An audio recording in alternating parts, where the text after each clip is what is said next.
ایک لفظ جو بہت مشہور ہے وہ ہے عیب، یعنی جو شخص کسی کے عیب کی تلاش میں رہتا ہے اسے کوئی نہ کوئی عیب مل ہی جاتا ہے۔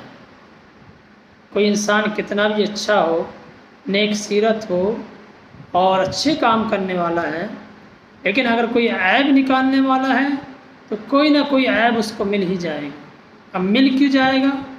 اس کی وجہ یہ ہے کہ انسان کی فطرت میں خامیاں غلطیاں شامل ضرور ہیں، وہ کوئی نہ کوئی غلطی اس سے ہو جائے گی تو وہ عیب ہی مانا جائے، کیونکہ انسان فرشتہ تو ہے نہیں، کبھی کوئی غلطی نہ کر سکتا ہو۔ تو اب جو شخص عیب جوئی یعنی عیب تلاش کرنے میں لگا ہوا ہے تو اس کو کوئی نہ کوئی مل ہی جائے گا۔ اب اس کو خود کو یہ سوچنا چاہیے کہ بھی اللہ تعالیٰ نے کسی بھی انسان کی دنیا میں یہ ڈیوٹی نہیں لگائی ہے کہ تو دوسروں کا عیب تلاش کر، کہیں سے ثابت نہیں کر سکتا۔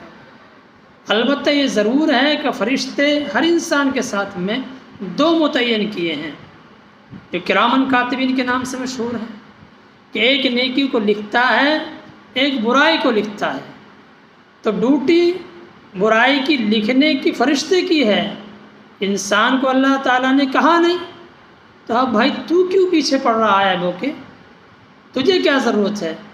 پھر اگر تیرے اندر کوئی عیب نہ ہو، فرشتہ ہو تو پھر عیب تلاش کر۔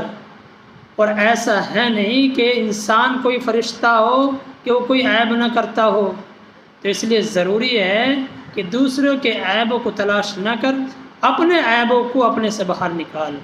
اللہ عمل کی توفیق عطا فرمائے بھائی۔